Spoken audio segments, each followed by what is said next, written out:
اس کائنات میں نبی کریم صلی اللہ علیہ وآلہ وبارک وسلم کی ذات خاتم الانبیاء ہیں۔ نبی اب کوئی نہیں، قرآن مجید وہی آخر ہے، اور الیوم اکملت لکم دینکم واتممت علیکم نعمتی، یہ دن، دس از دا پرفیکٹ ڈے، الیوم اکملت لکم دینکم، کہ میں نے تمہارے لیے تمہارے دین کو مکمل کر دیا ہے، واتممت علیکم نعمتی، اور میں نے اپنی نعمت تم پر مکمل کر دی، وردیت لکم الاسلام دینا، اور میری رضا، میری خواہش، میری چاہت، میری پسند تمہارے لیے دین اسلام ہے، سلامتی والا دین ہے، سلامتی والا راستہ ہے۔ نبی کریم صلی اللہ علیہ وآلہ وبارک وسلم کی ذات اور انبیاء سابقہ، اس لیے کہ نبی کریم صلی اللہ علیہ وآلہ وبارک وسلم کے بعد کسی نبی کی آمد نہیں۔ جمیع انبیاء کرام، تین چیزیں، سب سے پہلی ایمانیات کی بات ہے، جل شانہ، اور ایمانیات میں اللہ تعالیٰ کا وحدہ لا شریک ہونا، نبی کریم صلی اللہ علیہ وآلہ وبارک وسلم کا خاتم النبی، صرف نبی نہیں، خاتم النبیین ہونا، قرآن مجید کا وحی الہی ہونا، پیغام الہی ہونا، جنت دوزخ، حساب کتاب، یہ ساری چیزیں یہ ایمان کا حصہ ہے۔ اور اس کو قرآن مجید نے جس طرح سے کہ سورہ فاتحہ ہے جس میں اللہ تعالیٰ کی حاکمیت کی بات ہے، اور اس کے بعد کہ الف لام میم ذالک الکتاب، تو اللہ تعالیٰ کی وحدانیت، اور اس کے بعد بندے کا اپنے اللہ کی بارگاہ میں سرنڈر کرنا ہے کہ تجھی سے مدد چاہتے ہیں، تجھی سے استعانت چاہتے ہیں کہ ہمیں سیدھے صحیح راستے پر لیے چل، راستہ ان لوگوں کا جو تیرے انعام یافتہ ہیں۔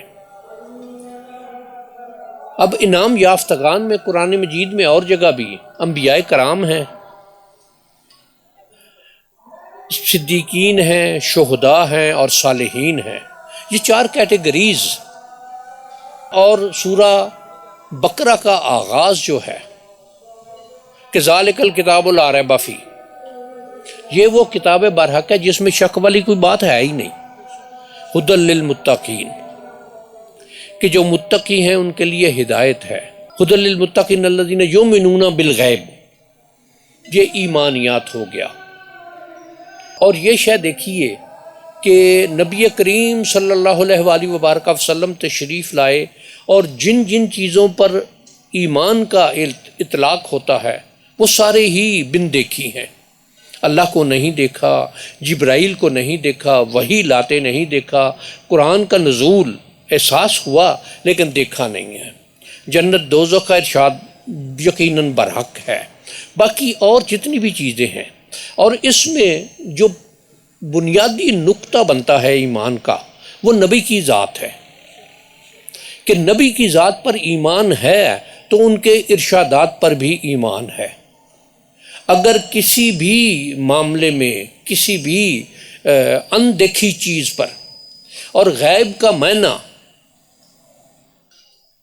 انجانی نہیں ہے، اندیکھی ہے، کہ اللہ کی ذات وہ اندیکھی ہے، انجانی نہیں ہے، جانتے ہیں اسے،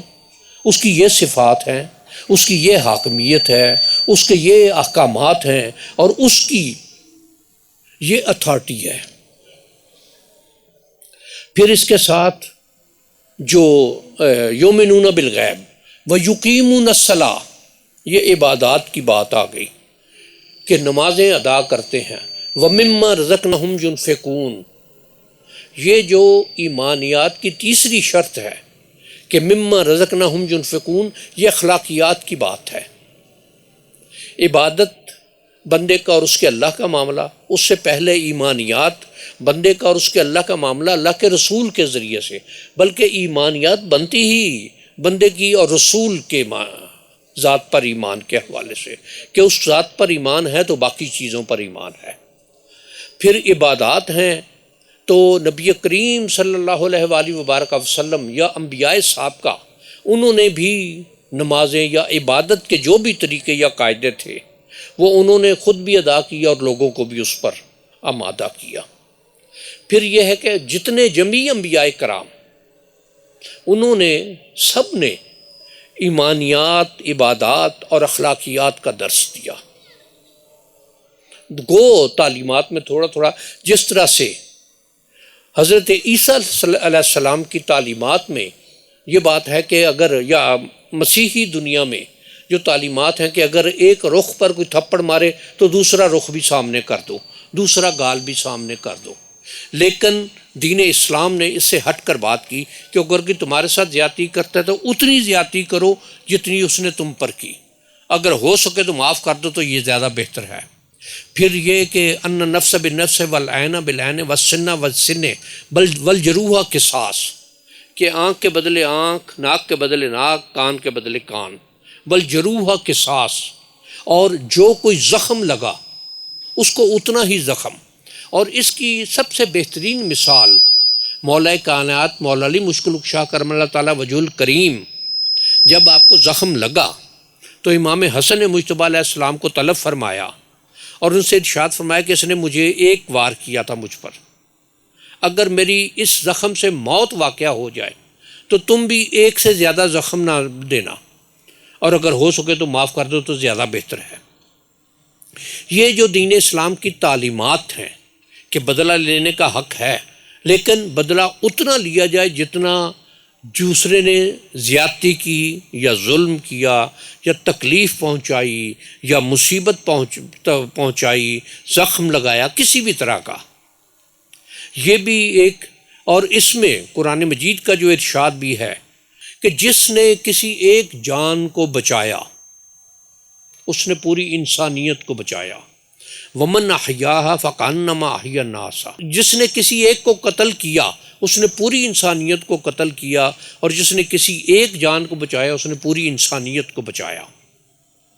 انبیاء کرام صاحب کا آتے رہے، ابلیس اپنی جگہ موجود رہا، اس لیے کہ اس نے جو اللہ تعالیٰ سے عہد لیا یا اللہ تعالیٰ سے مہلت لی وہ روز آخر تک، قیامت تک کی تھی، اور یہ اس نے خود یہ تسلیم کیا کہ الا عبادک منہم المخلصین، کہ جو تیرے عبادت گزار صاحب اخلاص ہیں وہ میرے بہکاوے میں نہیں آئیں گے۔ نبی کریم صلی اللہ علیہ وآلہ وبارک وسلم کی اس کائنات میں تشریف آوری کے بعد جو باب ہے وحی کا وہ کلوز ہو گیا۔ جبرائیل، اب لب جبرائیل خاموش ہے، جبرائیل اب قیامت تک وحی لے کر اس کی کوئی ڈیوٹی ختم ہو گئی، جو وہ وحی لاتا رہا انبیاء کرام کے لیے۔ اس کائنات میں جو اگلا مرحلہ ہوا کہ لوگوں کی تربیت کے لیے، تعلیم کے لیے، تلقین کے لیے، لوگوں کو صحیح راستے پر رکھنے کے لیے، لوگوں کو دین کے احکامات کی آگاہی دینے کے لیے پھر طریقت کا سلسلہ چلا، اور طریقت کا سلسلہ جس طرح سے حضرت علی کرم اللہ تعالیٰ وجہ الکریم سے تمام طریقے سوائے ایک کے کہ جو منسوب کرتے ہیں حضرت ابوبکر صدیق رضی اللہ تعالیٰ عنہ کے نام سے، کہ ان کا سلسلہ وہاں سے چلا یہ سلسلہ۔ اور اس میں جو تعلیمات ہیں نبی کریم صلی اللہ علیہ وآلہ وبارک وسلم کی، ایمانیات، عبادات اور اخلاقیات، اس میں اگر ایک شے دیکھی جائے کہ مثلا حضرت بایزید بسطامی رحمہ اللہ تعالیٰ کا یہ ارشاد کہ میری خانقاہ میں آنے والے سے یہ مت پوچھو کہ اس کا مذہب کیا ہے، اس سے پوچھو کہ وہ بھوکا تو نہیں ہے۔ پھر اس میں بابا فرید الدین مسعود کا صلی اللہ تعالیٰ سر العزیز کا ارشاد